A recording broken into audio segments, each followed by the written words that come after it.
All right, Reed Mahoney, thanks so much for coming on the show, bro. Thanks for having me, brother. You're actually the debut episode for the new Thank you Unscripted very show. much. How's it been going?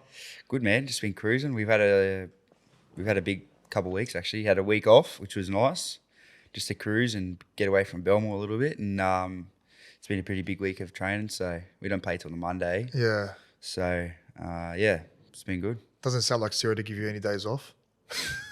Half a day, I reckon. Classic. And obviously we've got Origin around the corner as well. Did you like game one? Was it good to watch, hey? Oh, Origin's always good to watch, you know what I mean? It's like... Even for a Queenslander? Hey, come on now. Of course. Only just one. You got lucky, they got lucky. You reckon? You know what? It's funny you say that because I don't think New South Wales had their best game either. Nah. You know what? Obviously, I'm a proud Queenslander and I'll back them to the death. But yeah, New South Wales were good. They were just dominant. But also, Queensland were a bit off. I want to know your perspective. What do you think Queensland lacked? I don't know. It's hard to pinpoint. But they had a lot of the first 20 minutes was a bit it's pretty intense, a bit chaotic. You know what I mean? There was a few balls they kicked in 7 tackles, dropped balls, and they don't have an effect then. But it's 20, 30 minutes later that field position's a big part of the game, and especially in those big arenas. Yeah. So, but yeah, State of Origin is so good to watch. You get family come over or your mates come over, you have a barbecue. It's just it's a mad occasion. You know what I mean? Yeah. It's mad. I love it. Well, you've been close for an Origin berth. I think you were in camp. Was it 2 years ago, or I was in last year, and then I was in maybe 2 years before that. Yep. So you've been close, right? Yeah, I've been a couple of times. Yeah. And you just mentioned the first 20 minutes is the most intense part of the game, right? And I think that's where you're probably best suited to kind of come on, make your tackles, get all the energy out of the game nice and early. And I think Harry's biggest strength is his running game as well. So there's been talk of him coming on the bench. Is there still a goal for you to come back into the Origin arena and maybe get a Queensland jersey this year? Oh, mate, I'd be lying if I said I didn't. Yeah. You know what I mean? You sit by the phone, the last few years I've kind of been close. Obviously went to camp last year for game 3, and it'd be silly if I didn't say I didn't. But I think I only control is just playing good on the field. And they might have a different perspective to what, their plan of different things, and they've got other people they need to fit in that team as well. So, look, the only thing I can control is playing good on Monday and going from there. But just being in part of the squad, it's a mad. You know what it's like. Mad vibe. Best. The 10 days is mad. It's whether you're playing. I think last year I was 19th, 20th man, and you get to warm up and that. Yeah. And you just get a little bit edgy. The more you get closer, you obviously get to play. But the closer you get to playing, you're like, what a feeling! You just want to play. You know what I mean? So. We'll see, man. It is whatever happens, and I'm sure that Billy will pick what's best for Queensland, I guess. Because I'm going to pump your tyres up here, because I feel like they lacked a bit of your energy and your intensity game one, and I thought Harry was a bit underdone. He obviously had the hamstring issue coming into the game, so I'm sure that would have been playing on his mind. And I feel like they needed another specialist hooker, even on the bench, even if you're on the bench. I think Tommy did, no disrespect to him. Yes, he's a great half, but you put him in the middle of the field he's a heavy spot. True? Yeah. So that's my take. Tommy's a great defender. He's strong. I love watching. He's one of my favourite players to watch. He's just such a competitor and so good. But defending at half and in the middle is 2 different ball games. 100%. You know what I mean? You're in the washing machine. You're making consecutive tackles over and over again. And for Harry as well, I think he missed 5 weeks or 6 weeks. Yeah. And then played 30 minutes. And, it's hard coming off a bye, let alone missing 5 weeks through injury. The times where you come off a bye, you're the first 20 minutes, you've got to be hurting. No matter how much training you do, it's that, you start, after you play 5 or 6 weeks in a row, you start to actually build a bit of momentum and, you start to feel good, you know what I mean? If that makes sense. You start, and then all of a sudden it just stops and you have a week off and you're like, oh, I've got to build that momentum again, sort of thing. So Monday, first 20 minutes, my ass will be hanging out, I tell you. Well, you're versing your former club this week, right? Monday night, Monday afternoon. Monday afternoon, yeah. This podcast will actually drop that night. Do you still have that emotional attachment to your former club? Because I remember when I left Penrith, it was very hard coming up against them. But I was almost there for 10 years. But you... Yeah, I was there for 6-7 years at Parry. I played 20s there. Exactly. I was there for a long time, and some of my best mates are still there, and I feel like maybe not last year, maybe the year before, the first the first year that I played with them, against them, Would have sorry, been weird, yeah. was, I think I played the worst game ever. Like I went out there and, you leave the club and you stuff them. You know? Yeah. I'm going to go now here. You want to show them, right? I'm going to Show what they're put a missing. clinic on, you know what I mean? Yeah, But I played the worst game. They had 3 drop balls and I'm going, serious after, mate, you what? No, I'm rattled a bit, eh? But I think like 3 years on now, I'm like, it's just another team. You know what I mean? I just got to, and you can't get caught up in that stuff now. But, Of course. it'd be lying if I said I didn't, but now it's just go out there and just play footy, really. It's all business, brother. It is. Let's talk about you. Like your childhood, you're obviously a Sunshine Coast boy. Yeah, Sunny Coast, bro. I grew up there. It's a beautiful part of the world. Yeah, there's not much going up where I'm from, but it's pretty quiet from where I'm from. Out in the mountains a little bit, but great place, man. It's I still got some of my best mates up there, and the best thing, like, obviously I came down here. Like, what year are we? 25. I came down here 10 years ago, man, and like, the great Timmy Manor actually told me once. The great Timmy Manor, the Lebanese oracle. And I debuted and I got to play with Timmy. The back end of his career. I remember one thing he said to me, I mean, 19, maybe 20. Yeah, wow. Just come into the system. He goes, watch out, kid, it goes fast. I said, whatever, you old bastard. You don't know. Next minute, I'm telling kids that are 19 going, boys, it goes fast, man. It goes fast. And it's like, I remember always as well when I was, a young buck coming in, like, make sure you stretch, you do your prehab, do all that injury prevention stuff. And I'm like, fuck, piss off. I'm indestructible. I'm like 21, buzzing, playing first grade. How good's this? Yeah, it's gone. And then 10 years down the track, listen, kid, like, make sure, mate. Come on, do I'm your not old. extras. I'm still in the middle of my career. Nah, you're a what I fossil. mean? True. It's fucking, it does go quick. But yeah, came down here for 2016, I think, or end of 2016. And that was actually with the Dogs. Yeah, I actually did sign with the Dogs, I played SG ball here at the Dogs, which is wild how things come around. How did you get selected? How did you get picked up? Recruited? Mate, I've got no idea, honestly. I think, it's like you go to carnivals or whatever, managers turn up. And, they bust your balls and tell you you're going to be the next big thing and all that sort of thing. And massager.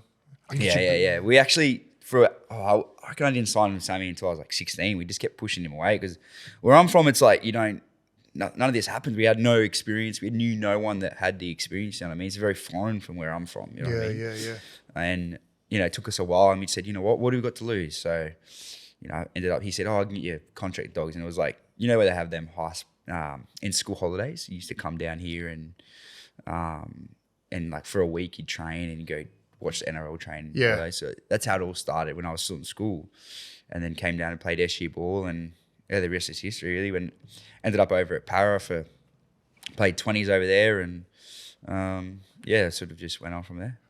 Why didn't it take off at the Bulldogs? Because, obviously they showed a lot of promise in you. They brought you from the Sunshine Coast. You played SG ball, but I don't believe you didn't play 20s there, did you? Nah. So when you play SG ball, it was like the next big thing is going to 20s, which was like NYC then. I think they're bringing that back, aren't they? Yeah, like I love the it, yellow I say. ball. Remember the yellow ball? The best. Bro. If you're playing that, you're on TV.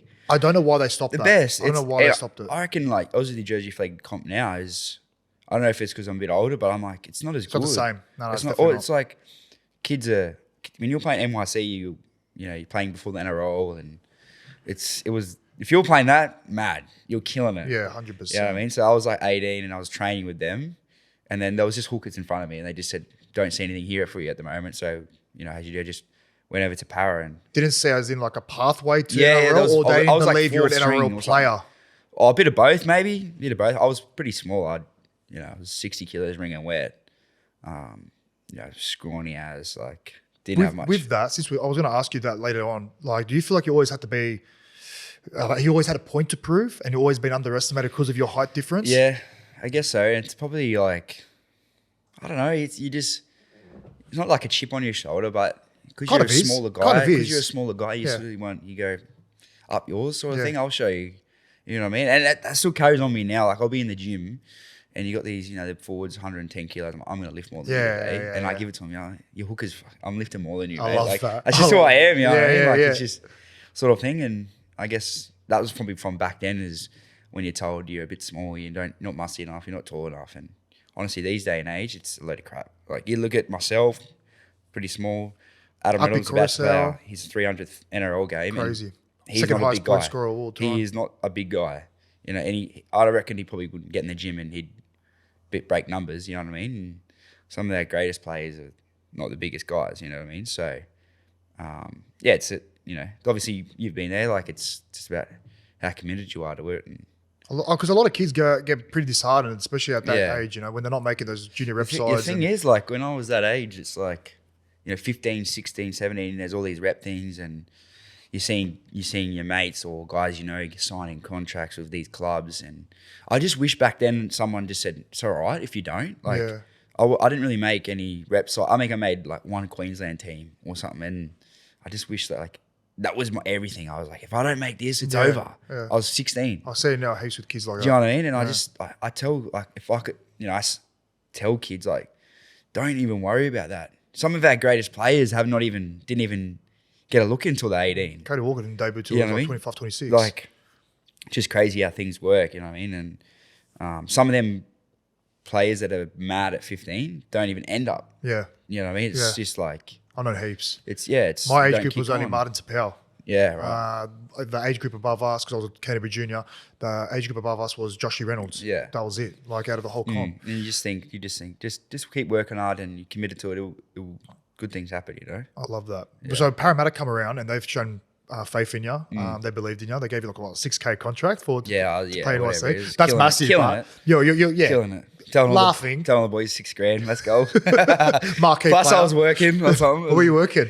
I was doing like just like teacher's aid sort of thing. So I was just all the classic. Classic. Yeah. So that was mad. That was pretty good. Like, heaps of the boys worked at the school. It was an autistic school, from like primary school to adulthood. You know what I mean, sort of thing. So everyone, there was like 6 of us, and we'd all carpool. We all lived together. Yeah. We'd all carpool to work together, and then go carpool to training, and then go home. It was just like, you do that for years and years. You work from 8 to 4 or whatever it was, and train. It's like, they were tough days, man. They were actually hard. Like, get home at 8:30 every night, get up at 6, go work all day, then train. Like, that is tough. All that sort of thing, but all makes things worthwhile, Your career started taking off at Para. You started doing really well at NYC. Did you get player of the season as well at one point? I did, yeah. How good. Obviously, you would have been disheartened leaving the Bulldogs because you thought your career was going to take off there, but then you got obviously a big injection of confidence at Parramatta. When did you get the opportunity to play first grade? How old were you? I think I just turned 20. So wow. I did the preseason before that. That was my first preseason. And who was in front of you as a hooker at the club? I had Kaiser Pritchard and Cameron King. Yep. So they were both there, but I was still at October so I debuted June, I think it was, but October before that I was still at work.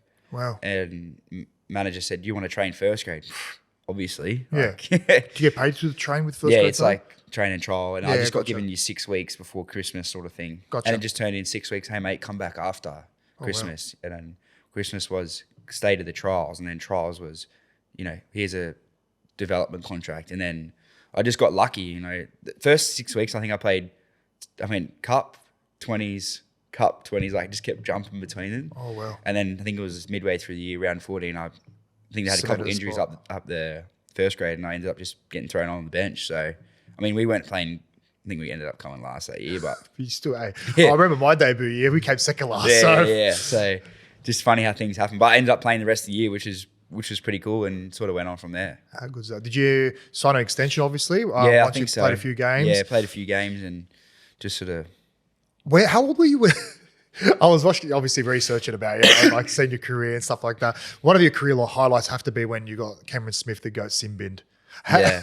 Do you remember that? Yeah, I do. I think it might have been so young. Mate. You were a baby. Didn't have like hair on my face. You know what I mean? Like, just, it might have been the year after, possibly. Like, we come last year before, and it was a semi-final. Yeah. In Melbourne. Amy Park, right? Yeah. Amy Park.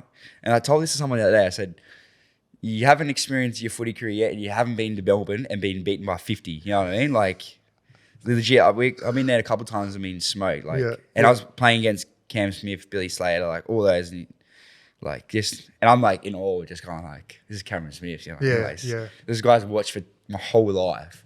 I'm playing against him. You know what I mean? And anyway, so it was like But you know what? If there's one person to get him sin bin, it would be you, bro. Yeah, probably back then everyone's like, what the hell is this bloke? He's carrying on, you know what I mean? I didn't really mean it that way. Like, I never go out to mean it any Of reason. course not. But hey, look, can I say, when you're on the footy field, bro, you got to change. You got to have a switch that flicks. And if you don't run across that red line, like, I'll be sitting here with you now, and if I'm playing you tomorrow, I'm taking your head off. 100%. You know what I mean? Like Bo Ryan was saying to me, like, oh, you know, I'm close with Bo. And we were playing against Cronulla, and he's like, oh, like, good to see you. Like, give me a pat. I'm like, fucking touch me. I'm like, but hey, like, seriously, like, you go on the footy field, and like, it's like Critter. I think Critter's a good example. Critter off the field, like, very nice. Larrikin, gentleman. But then when he comes on the field, like, he has this like ego and aura and arrogance about him, and I fucking love it. But back to the Cameron Smith thing. Well, I think it was like 30 minutes of the game, semi-final one, and we're down 30-0, and I'm like, yeah, this is going good. My first experience playing finals. This is hectic and getting pumped, and it was just that I seen him sort of get out of dummy half and sort of kick the ball, and I just tried to press him a bit. And as I sort of tackled him, I got my hand kind of stuck in his jersey. You didn't get stuck. No, I did it at the start. I did it at the start. Okay. I did it at the start, and then I thought, he sort of swiped me once. I went, oh, I'll just hold on. And he's just like, get off me. And as he went to go push me, he just smoked me straight in the face. And yeah, the rest of his history was pretty funny. What did he say to you? He said something to you, didn't he? He did just say something to me at the time. I won't repeat it. But then, repeat it. No, you fuck off, something like that. Fuck off, you youngster. Yeah. He was like, who the fuck are you or something? Yeah. Fair enough, you're getting slapped by Cameron Smith. Of course, you just got to take it. And then, what are you going to say back? A couple of years later, obviously, we talked about it, and I get along with him pretty well. And he goes, yeah, you got me. You know what I mean? I don't know what was wrong with me. You just got me, and yeah, probably. Oh, my God, that's hilarious. Good one to live on and tell the kids. Well, you had a bit of a journey at Parramatta. You just said it yourself. A few years there. Got close to a premiership. Yeah. What do you remember about that day? You know what? Not much. Yeah. Bit of a blur, eh? We sort of... Do you kind of block it out? Because I remember losing to Melbourne in 2020 grand final and... So you try to, but I think my intention was to block it out, but I think that's the worst thing to do. I agree. I think you just got to accept it. Yeah, and for the few years before that, we finished fifth, we finished sixth, then we finished fourth or whatever it was, and we got to the grand final, and it was like, we'd been building this for years to get there. You know what I mean? And we'd beaten Penrith during the year. We're the only team that could beat Penrith. Something that a few years ago when we were there was we could beat them, like on our day when we were on. 2021 as well, I recall, when you played him in the semis. I think you lost by 2 points. Yeah. But I feel like there was a time, it was seesawing, man. Everyone just stood up against them, you know what I mean? And obviously we got to make the grand final up against Penrith. And it's such a blur, bro. Like Did it just happen so fast? It just happened so fast. And I kind of wish I did things a bit different, you know what I mean? All my mates, family, they're going, how grand final, how good's this? And the day before the game, there's 30 people at my house. You know what I mean? And can I ask you, would you prefer to finish sixth or lose a grand final? Yeah, I'd love to. Do you know what I mean? Yeah, grand final. It's a great opportunity to get to the grand final, but the pain of actually losing the grand final, it cuts deep, man. Yeah, it does. Well, I can tell you by experience, but it is a massive achievement. Like, you are the top two best teams in the comp. You have to see the positives out of that. It's like throughout the whole year, for 1 year, this is all the whole 16 comp teams or 17 teams. That's all they've been working for, is get to this day.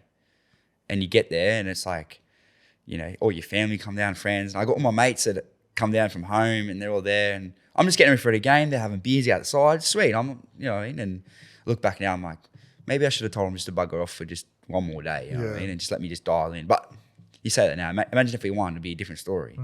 But great experience, man. Like, crazy. And that year it was a great, like, we just had a mad year. Like, everyone would just sort of really just bought in and dialed in. We just when you can get it, you can just feel it. Like, very rare. Everyone was, and I was still pretty young at that stage. Like, and I was like, everyone just dialed in. We were just winning games. We were just finding ways to win games. And was that your last? That was my last year. That was my last year and my last game. Yeah. So, and probably right from the kickoff, first 10 minutes, we I think because Penrith played the year before. Yeah, that big. And they were just had a bit more experience, and they just went well, after it. They were in the grand final for kind of the last 3-4 years, I think. We're kind of on the back foot from the start, and just something about them. They weren't losing that game, and the rest is history. They 4 years later, they're still the champs, which is crazy because you think about how hard a preseason is, and everything has to go right for you during the year within injuries and suspensions, and So only that as well. Like when you're such a successful team, other teams prep harder for you. Well, you go up Penrith, you're like, we have to be at our best today, otherwise they're gonna put 50 on us. Yeah, so they're honestly hunted by every single team week in, week out. They're just so good, bro. To do that for 4 or 5 years, crazy. As players, like that is unbelievable. It's unbelievable. Anyway, let's not talk about them anymore. Yeah. But I want to talk about you. You've done full circle.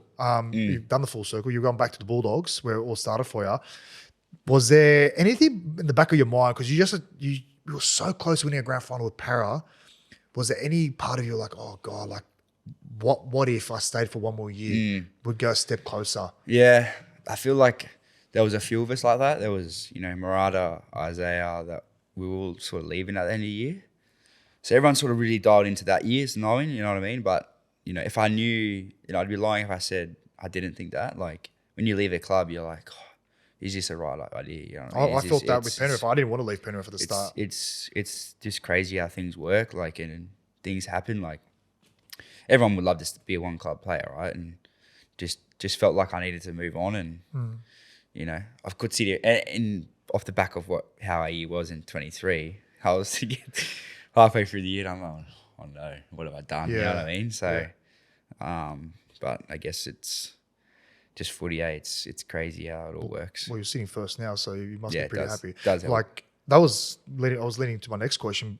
Why did you sign with the Bulldogs? Like, they were cellar dwellers. They haven't played finals footy in like 10 years.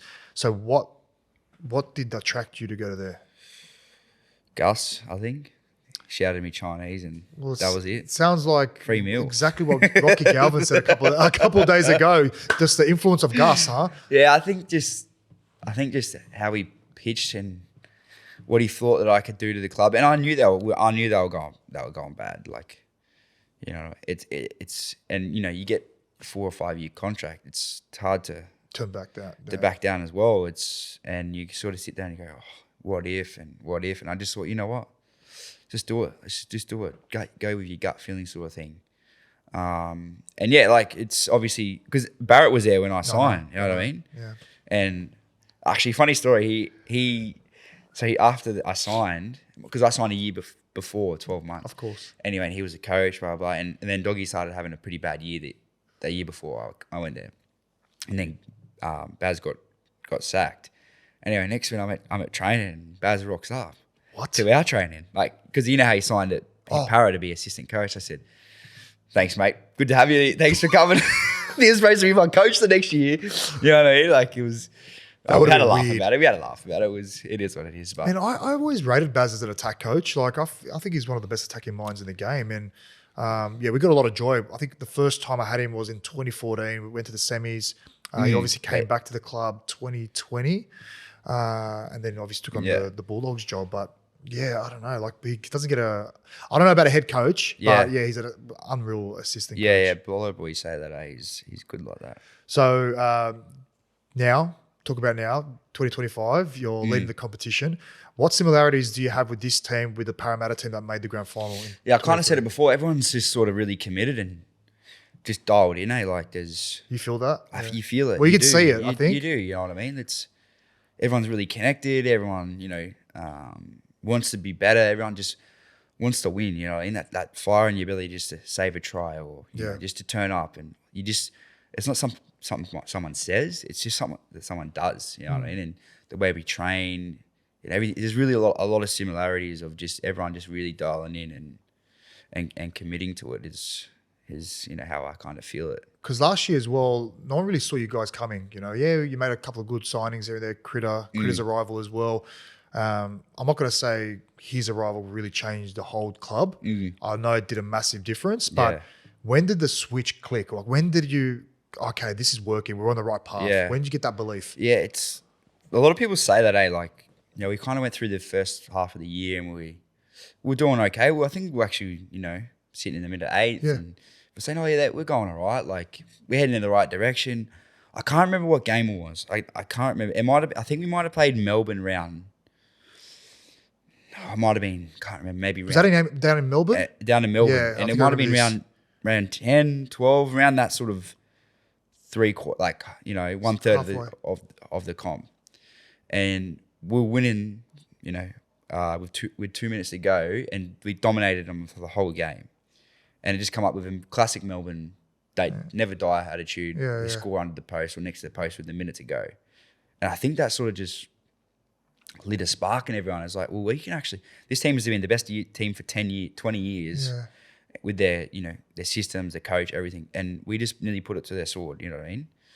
And we're thinking, I think that was a bit of a breaking point for us where we went, we can actually do something here, you know what I mean? And then, we just went on that bit of a run, and there was like the 3-week period where we went golden point, and we won on every single one. And that just keeps lifting everyone, you know what I mean? Yeah. It was just, and everyone sort of thing just started, and everyone believes it started the preseason. Everyone's like, we're going to win the comp, you know what I mean? But it's not actually till you get into the grind of everything that you actually think you can. And something in that little middle period of the year that, we just started to really believe and really go after it. And, we had a really good season at the back end and went to the first final that Dogs have been for 8-9 years. So, yeah. What makes Ciro a great coach? Oh, he's just very how do I put it? Meticulous, like just detailed. Oh, mate, to the point. It's like It's sometimes always you're school like, teacher vibes. oh right? yeah, it is. Someone's like, oh shit, like very very detailed, very systematic sort of thing. And I think he doesn't like let things slide as well. Like you might think it's a little thing, but that could fester into something bigger, right? So he just gets on it, squashes it early. What's the saying? He crosses all his crosses all his T's and dots all his I's. Yeah, he's one of them guys, which is mad. It keeps everyone so accountable, and you don't go into training tomorrow just to get through it. You go to training to like be better than what you were. You know what I mean? Yeah. And obviously, your culture, it goes on by your culture as well, right? And how standards you set, and the culture and the standards you set, and all that sort of thing. And he's obviously driven that a lot, and then he gets feel the old boys that drive it as well, and you obviously the Critter, the Kicks, the Kurt Mans, all them sort of fellas that drive it as well. So, who are the culture architects of your team besides yourself? Well, it's different, because it's like these days it's so like multicultural sort of things. You know what I mean? There's a few, like you get some young boys that make up. You know what I mean? Like it's pretty funny. Like it's. But you have your leaders, right? Yeah, you do. I'm gonna assume it's Critter, you. Connor, Kurt Mann. Yeah, he's up there. Yeah. Yeah. When I look at your team, like I look at those kind of guys. Yeah. I could be forgetting some. Maybe Max King as well. And Kicks. And Kicks. Yeah, Max is definitely coming leaps and bounds of his leadership and how he's been playing. Yeah. But yeah, everyone makes up a good culture, right? And I feel like the dressing sheds at training are the funniest times you ever think, you know what I mean? Like the best. It's just the stupidest shit gets done in there, and like just off the cuff, just random shit. Like, who cops it the most? I'm gonna say Bronson. Not really. No? He cops it from like Carraz and Bailey and all them sort of boys. Yeah, the three musketeers. Who cops it a lot? Toby cops it a lot. Toby no. Jamin Salmon. Yes, and him and J-Boy cop it. As in, like, they're just a good laugh. Yeah, you can just... Toby's so good. They can take it, right? Yeah, you can take the absolute piss out of him. And, like, the best humour is, like, real personal humour, you know what I mean? Like, they both, like, really good at, like, taking it and also giving it. But I was the worst. Is good. I was the worst. I just could not take it. Really? For so many years. Oh, and then wow. I developed this thicker skin. Yeah. Mate, I feel like you got to just get on the front foot yourself.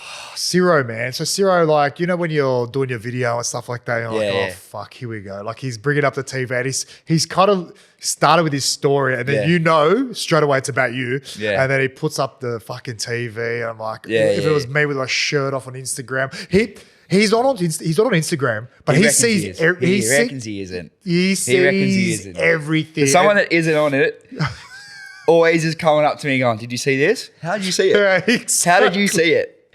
He's got 5 kids, mind you, that are all about, Exactly. between the age of 10 and 20. Yeah.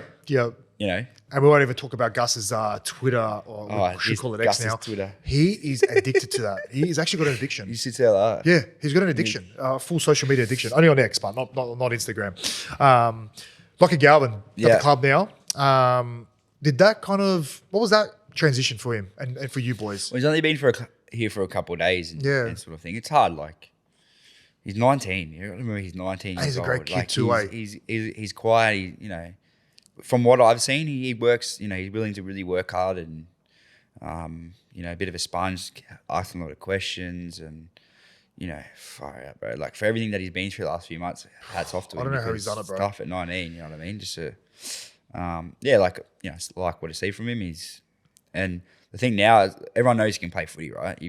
I've played against him, Tigers, all the games that he's played against, he might have played 30 games already. Everyone sees the talent, you know what I mean? It's just, it was more of a question of where was he going to fit in, and not in the team, but culturally as well. And for sure. I think he said it himself when he walked in the doors. He just said, "I'm here just to work hard and gain your respect." And I see that, for my whole career, is just if I go to a new club, I'm just going to work hard and gain respect through that way. You know what I mean? So like everyone's happy with him at the moment, and I'm not sure if he plays or not. You know what I mean? So it's sort of, guess what? That's not my job to worry about, but he seems like he's fitted in really well and really eager to learn, which is good. So it's interesting times as well, like in terms of the dynamics of players and their ages and like where they fit in a team. So back when me and you both started, like we had to earn everyone's respect. Like it was a very senior, kind of older experience footy side generally, right? But now I'm saying like it's a young man's game. Like it is. Man, there was never this much hype around like Lockie, like back when I was first playing, like 19.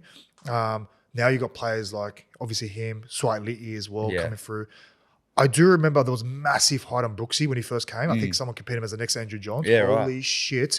Like, be careful with your words. Like, you don't need that. You don't need to put that on a kid. So like, it'll be interesting to see how he develops as a player with all this hype and media attention. So I feel like he's got good people around him. You know what I mean? And that plays a big part. If you got people in there, boasting you up, your head can get a bit big. But I feel like he's, got some good family around him. He's got good people in our four walls at the Dogs to, just keep your head down and keep working hard and good things happen, So, 100. The world's an oyster for him, really. It's The reason I bring it up as well is because you said it yourself, like you guys are so connected. You guys are such a tight-knit team. Like you guys are practically brothers, right? Yeah. So when another player comes to your team mid-season, like as a self-defense mechanism, like you're like, what? He's almost like an outsider because you love. Let's be real. Like obviously either 6 or 7 is going to play, so you want to kind of like stand up for those guys that are currently in your team. You know what I mean? So you kind of feel for those guys. Yeah, of course, definitely. So like how would I'm going to assume like Toby's probably the one that's name's getting tossed around. Like how's he been with this whole situation? I'm pretty close with Toby. Like I love him. He's a great fella, and since he ever come to the club, he's been nothing but great for us. And I don't think he's got the praise he deserves. Nah, not at all. But he's just been so good. Like the first day he walked in and was, I'm here to help. I want us to get better. He wants to get better himself. And the thing is, like with halfbacks and that, I just feel a bit sorry for him sometimes. Like all the blame goes on them. Toby hasn't even played 50 NRL games yet. Hasn't he? He might have. I don't think so. Or be close to. And you want him to go out there and play like Nathan Cleary at 150 games. Like it's hard, It's like, and this is not just Toby. This is like across the board. I'm like, for sure. Shit, that's tough. You know what I mean? You get kids that perfect example. Blaise Talangi out in Penrith, right? Yeah. Oh wow, young kid. Yeah, he's got the athleticism, but he's playing with the goat. Yeah, so he should be killing it. Yeah. But he's now starting. Now you're starting to see the benefit. Now But the thing is that he's not going to do that every week. Exactly. He's got to build himself into that, and over the next couple of seasons that he can actually do that every week. It's tough for them guys, you know what I mean? But unfortunately, that's just how nature of the beast. How it works, yeah. But well, that's what happens when you're the general. Like if it's in the sporting world, if it's in politics, whatever. Mate, it's very hard to please everyone, and if you have that mentality about I've got to please everyone, you'll fail. It's impossible. But no, Toby's been really good ever since he's come to us, and he's really he's really professional. You know, trains hard, does a lot of video, which is all you can ask, right? And he's taking us. He took it to the finals last year. We're sitting first at the moment. But yeah, it's sort of just unfortunately it's not my cup of tea to really worry about, which is good. So I just keep going about my own business. Well, it'd be unfair to the audience if I don't ask this question, and it's about you, obviously. Yeah. I want to ask about your situation currently. I think there was news that broke maybe 2 weeks ago about you getting shopped around or you looking for another club. Can you please just give us some clarity? Where are you at? Yeah, it's obviously the media obviously get hold of it and You knew I was going to ask this question, it. eh? Yeah, I knew it was coming. First one, you got to get some views, Exactly. Yeah, look, you know what the game like. It's a game. It's I'm still contracted next year at the Dogs, so it wasn't that I'm trying to leave or they're pushing me out. It was more a discussion with the club just to see, what looks past 27, and 27 is pretty like a couple of years away. You know what I mean? Like, and they just said we're not sure yet, and that was the end of it. Like it was, as I said, 27's quite a while away. They got a lot of young hookers coming through. Got some pretty big players coming, you know what I mean? So it was just more of us getting on the front foot. And is this with Ciro or with Gus? You've had this conversation with Gus and my manager, and was just they couldn't give us an answer, and we just got a bit of a head start. And but they didn't kick me out. I haven't been asked to leave. None of that at all. That is complete rubbish. It's just sort of us just asking the question, and then going from there. Really, the Dogs could re-sign me in next week. Yeah. You know what I mean? Like I've definitely spoke to Gus at lengths about things, and I trust Gus as anyone does, and we just keep playing good footy, and that these things will happen. But it was just like me getting on the front foot for my own personal goods, really, and it's like you try and secure your future, and 27's a couple of years away. You know what I mean? So it's a short career too. Yeah, of course. So, but we'll see what happens. Do you want to stay? Yeah, of course. It's great. I love the Dogs. Everyone says that. Yeah. Like, and you see it like all the media presses speaking to you now. Whenever I go, like, do you want to stay? Like, what's the vibe? Like, it's always I love the place. I love the club. Like, you wouldn't have said that 3 or 4 years ago. Nah, probably not. Probably not my first year either. You did, but you like, you know what I mean? Because the fan base is pretty ruthless as well. Mate. Like, but that's the burden. Some crazy that's cats, the price. mate. But that's the price you got to pay when you play for a big club, right? Big, like Doggies, when they're at their best, it's probably the biggest club in Sydney. Fan base. Like this weekend, I reckon we'll get 70,000. Bigger than Para. Yeah. I reckon we're going to top. I think that was 64,000 Good Friday. Yeah, that was wild. They reckon they're going to top that. I love huge. playing Good Friday footy. It's one of the best. Oh, what a day. It's the best. What a day. It's the best. So it's a and great you played in front of 64,000 on a regular. 65,000 on a Monday. Yeah, I know. I'll take that. Mate, far out. Anyway. Good experience for the back end of the year, for some of the younger boys. And have you already been speaking to other clubs at this point? Like, not really. I haven't really asked, you know what I mean? Like, Yeah. I just sort of leave that with Do you manage up? the boss. Yeah. He sort of, I haven't really asked, you know what I mean? Don't want to put my head in that sort of thing. Yeah. Just really dialed in, just get back playing good footy and go from there. Say, hypothetically, you stay the next couple of seasons, as in like this year, next year, Perth Bears are coming in 27. Would that be an opportunity? Would you look into that? Because I want to get a player's perspective that's currently playing. Like, Perth's pretty far, man. It is far. Close to Bali, but I reckon cheap flights to Bali. Yeah. How far? It's like, it's 6 hours from Sydney. Yeah. Or 6.5, I think, is it? To Perth, right? Or Bali. To Bali. Well, how far is Perth? 5 hours. Yeah, so it's like 2.5 hours to Bali.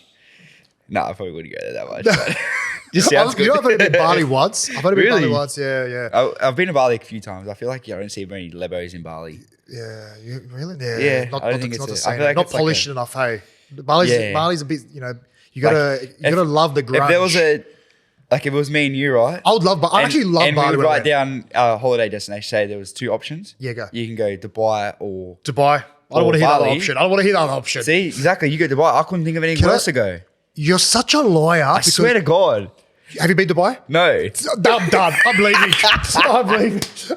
Hey, I'm serious, bro. Like, what's there for me? Like, there's nice restaurants. Okay, it's good. Yeah, right. But water parks, beaches, Fake hospitality. You don't get sick. You don't get the Bali belly. I've been to Bali 3 times or You don't 2 get times. Dubai never diarrhea. got sick. What? Never been sick in Bali. Oh, Never. I did get sick. I went with my missus, and holy, she was on. I've never been deathbed. sick over there. Interesting.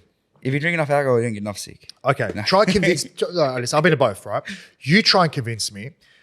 You taking a stroll on Seminyak Beach. It's black sand, See, that's where you rubbish go everywhere. wrong. That's where There's you go dogs wrong. with rabies coming up to me. The water is, mate, there's barrels and shit floating on the water. And I go to Dubai and it's pristine white sand. You've got music. You've got warm water. Yeah, look. The crystal blue water. Oh, I should be working for Dubai Tourism right now.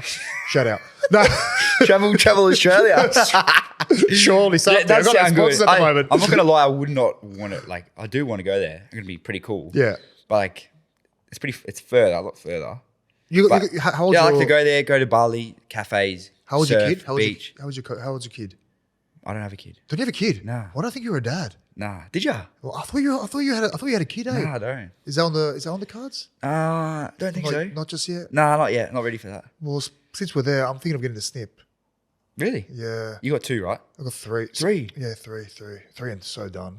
The door's world is shut, bro. Oh my god, it is full on. You know how back in the day, like they have 6, 7 kids popping out, kids left, right, and center. You're not going to do that these days. No, it's not happening, mate. Yeah. Wow. 3. Yeah, it's full on. Full on? Yeah, it's full on. So like I went Dubai with 3 of the kids last year, and yeah, listen, I got through it. It was great. It was fun. It was a mad family holiday. But good luck taking 3 kids to Bali. No chance. No, I wouldn't do that. No chance. It is a bit red hot like that. Yeah, But you know the great place to go, Uluwatu, a lot quieter, yeah. I went a bit more. Yeah, see, Samyak's like, you know, you get cats from all over Australia there. They just want to go there, party, wear bintang shirts and footy shorts. Yeah, You go to Uluwatu, a bit more classier. yeah. You get nice, like top notch 5-star restaurants, mad hotels, beaches, have a surf, beach, Do you surf? a little bit.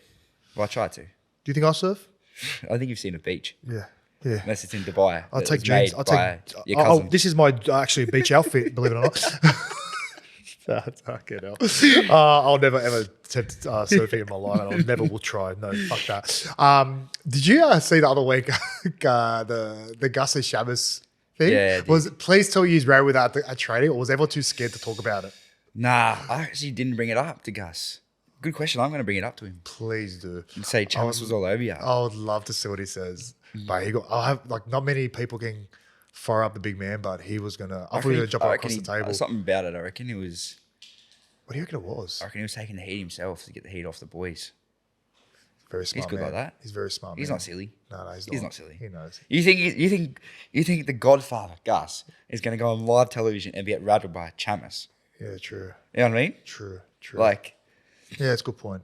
It's a good point. no offense to Chammas, but No, yeah, he's great what he does. But man, I thought Gussie was a bit rattled. But I don't think so. Maybe he just had a bad sleep or didn't get his afternoon nap. yeah, Maybe he was a bit cranky, the old fella. Yeah, true. Possibly. Yeah, possibly. You never know. Anyway, let's talk about you again. Would there ever be an opportunity for you to kind of, like, if you were to leave, would you rather go back to a Queensland club closer to home, or you don't really care? It's hard, bro. Because I'm sure your next phase of your life is obviously settle down, family, have kids. of course. That's a big kind of decision. Yeah, it is. you, where The do next you go one's a next? big decision, right? You know, being back home Queensland is good, but I've been here for 10 years or more. Like, this is my home. Yeah. You know, this is all I've ever known. Like, I moved when I was 17 years old. Like, I don't really know anything else at the moment. And I just feel like there's a lot of opportunities after after footy here in Sydney. Yeah. But you know what it's like. Whatever the best option for me and my family at the time is there's a couple new clubs coming in. You just never know, right? And that's why you paid up. You said life after footy. What do you want to do life after footy? I'm giving myself a plug here. Yeah, go. I'm actually becoming a mortgage broker. Listen, the mortgage brokers right now, there's heaps of them coming out. I saw Jacob Host become one. Really? Yeah, he's a mortgage broker. Not Liam Knight is in finance game, but I'm not sure if he's a mortgage broker. Someone else became a mortgage broker. I can't remember what it was. Yeah, so I'm doing my mentorship right now at the moment Okay. with my broker that I use. Because you got to finish your thing first. Like, How do you get your ticket? you got to do like a course, like a Cert 4 diploma. Oh, sort of okay. thing. Yeah. But you can do a mentorship sort of thing. So I've been doing that. I enjoyed it. Like, And like mortgage broking is kind of, there's no limit to it. You know what I mean? Yeah, right. It's there's a lot of stuff after that. When you get loans and things like that. So I've been getting into that a little bit, which has been pretty cool. Yeah. Just going in with my mentor guy that does my stuff. Just going to see clients and from all ranges of first home buyers to their 8th property or doctors and all these sort of things. So yeah, been doing that behind the scenes, so which is pretty cool. So anyone needs any advice or you're the man. Well, not many mortgage brokers have cauliflower ears like you, but one of a kind, brother. One of a kind. Mate, you go through the trenches. Do you reckon you could believe me? Trust me. Have you tried draining that thing? Can you just show everyone that? Look at the size of it. Jesus. Good. Well, the thing is, tough, I get this question a lot, at least once a month. Why don't you just drain it? You can't drain it. Yeah, it's too late. But that's your fault because you didn't drain it after the game. Well, yeah, funny story actually. Yes. It's what story time? It could have been after that Melbourne game actually. Oh wow. Obviously, my ears started getting really bad. But don't you wear headgear though? No, I didn't. I used to wear headgear in my juniors, like 20s and that. And one day I was crook as a dog, and I couldn't wear it, so I took it off. And I thought, this feels good without it. So in a couple of years, I didn't wear it. And then my ears. Then I started playing first grade, and my ears just started going on me. On my left one, anyway. Anyway, played through the season, off and on injections, taking it out, and then lost in the finals with some team. Yeah. Come back, flew back, and my ears just it turned inside out. This thing turned inside out. Obviously, Mad Monday, Doc, come on Monday. It might have been Saturday or something. I'll come Monday. You drink beers Saturday night. Hungover Sunday, and you go, no way, I'm going to the doctors. No chance. Come to Tuesday, it's rock hard. Yeah. So that's the end of it. That's it. That's I can get it fixed, but how? I think you can get it like cosmetically done, but Nah. I think it's part of my identity. That's character, now. I reckon. You know That's what I mean? character. Yeah. I want to throw a couple of rapid fire questions at you. Biggest rival for you personally on the footy field? Biggest rival? Like a matchup. Positionally. Let's talk positionally. Who do you really get up for? Like for me, I don't know what it was, but me and Jordan Rapana used to always go at it. Always. I used to love versing Semi, even though it was on the opposite side of the field, but I used to kind of want to put it on him over the stats. I'd like to say you'd like to play against the best, the Harry Grants, Wade Egan's, Mitch Kenny's. I love playing against them sort of guys. They're sort of the benchmark, and Reece Robson's up there. Like all those top tier guys, you love playing. You know what I mean? It sort of sees where you're at. Yeah. You know what I mean? So, probably some of them guys. Most hated team? Most hated team. Ooh, I don't really hate a team, eh? Really? Yeah, like I hated Melbourne. I hate everyone, but I hated Melbourne. I hated Canberra. Who else did I hate playing against? I hate playing Nui. Really? I like playing Nui. Do you? Yeah, it's nice. I never liked it. I don't know. Yeah, I don't think say I really hate any team, eh? Oh, you're just a great guy, aren't you? Yeah, try to be. Piss off. Hey, one word to describe the Bulldogs right now. Resilient, I think, at the moment. We, I don't think for what round are we in? 14, maybe? Yep. We've had been able to pick our top team for once or twice, whether that's due to suspension, injuries. I think we had like 12 guys out the last 4 weeks, which is just ridiculous. 12 guys that probably would push for a team in the starting team or on the bench. So just think this is really resilient of bringing kids up and, just still winning footy games. So, yeah. And one last one. What gets you up every day? What pushes you and motivates you? Could be. There's a lot of things that come to mind, you know what I mean? And I think just striving to be the better person. I feel like you can get caught up in a lot of stuff, being a footy player, and you just sort of got to be really grounded and just wake up wanting to be a better person, whether, better mate, better partner, better teammate. That's sort of what gets me up every day is just to be a better person and, just find little things to be better, whether that's on the field or off the field.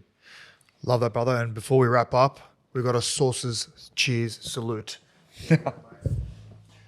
Thanks again, brother. Wish you all the best. Cheers, and all the best for the rest of the season, eh? Thanks for having me, mate. Cheers. Cheers, brother. It's just water.